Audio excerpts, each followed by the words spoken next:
to everyone. That concludes our public comment period. We always, if you, yeah? Can I ask a process question? Sure. This is my first time here. Alexis. So, Can't engage. Yeah, quickly. Hi, Chesley Chen, 196 Williams Road. I have a process question, my first time here. So a couple things, and maybe this is just me not knowing. I thought the commentary was going to go from 6 to 7, not 20 minutes. Was what? Was going to go from 6 to 7? No, Maybe I got that It's wrong. always 20 minutes. Okay, so I missed that one. Yeah. The second is, I was the first person to sign up on the sign-in sheet. And then I learned that we're supposed to fill out a form. And then I guess, I don't order the stack. I The guess, stack just well, kind of that's my comes. question. So, You don't order we the try to stack? be as perfect as possible, but, like anything else, we are imperfect. So Okay. I apologize, and if for those of you who didn't get to speak, and we always do encourage emails because they provide everyone equal access.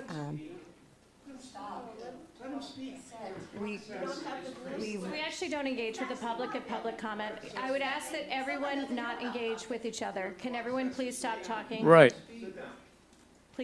Please stop talking. We don't engage with the public during public comment. So our It's- public comment period is ended, and we're going to move on with our business meeting. All right, thank you. All right. It has to be bigger than a name on a building, and that's the work I'm really interested in. So yeah, I will think about this. I think it's a really interesting proposal.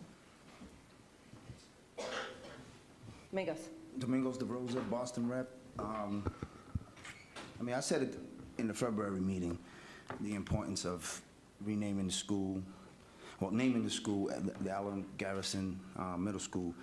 But from what I'm seeing, there's a lot of mixed feelings within the town.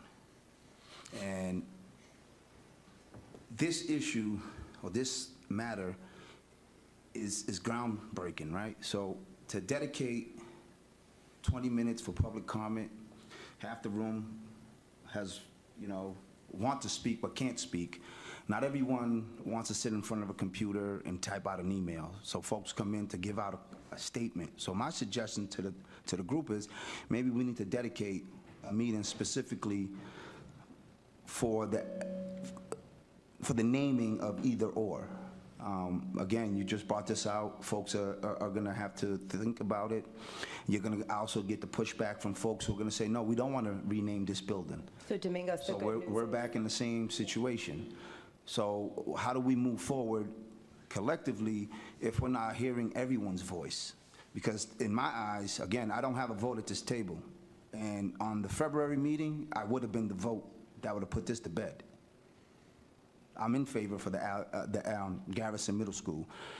And the only way we're going to get folks to get on board is by making drastic changes. We talk about this DEIB like all day, but the actions, the movement on the subject is not moving anywhere. There's a lot of issues within the town that has to be addressed because it's affecting children at the high school level, middle school level, and elementary school level. These kids interact with other children the way that their parents interact with other adults. And we see this.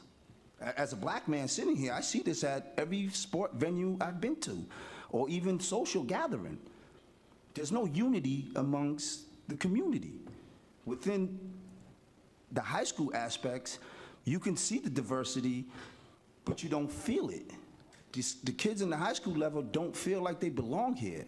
And to introduce them to someone who is a pioneer, not someone who's been teaching swimming for the last 10 years. This is someone who broke barriers 200 years ago when the country wasn't what it is today.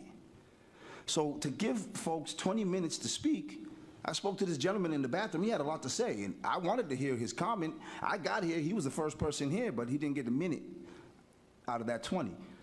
So for him to question the process, that takes me back to, again, what are we really looking to do?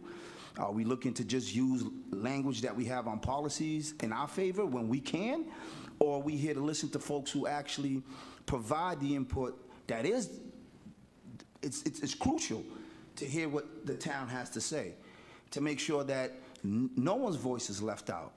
And again, I don't see that happening, and I'm gonna say it again, I'm an advocate for it, no matter where I go. The diversity is the only way your children are going to be able to be successful. And I keep saying, MECO is Concord. It's not Boston kids versus Concord kids, because the language that the adults use creates that division. My son gets tired of being called a MECO kid. Oh, that's a MECO kid. Oh, she's a MECO kid. He's a MECO kid. So until we adults change the language, that DEIB is not going to exist because of the way we identify each other. So I understand this school might not mean something to everybody, but when you're coming on an hour, 45-minute bus ride to Concord, and there's nothing that reflects your community, it's a big thing to walk into a building and say, hey, I know who that lady is, just like Phyllis Wheatley. Those things matter, just like Malcolm, just like Martin. Those are the folks that we put on the agenda to speak, but we don't talk about the ones that are not on the agenda. So my suggestion is maybe we need to open it up and have a meeting that we can sit down and have folks actually put in the input, not a 20-minute session, so everyone gets an opportunity to speak. All right, thanks, Domingos. Anyone else? All right.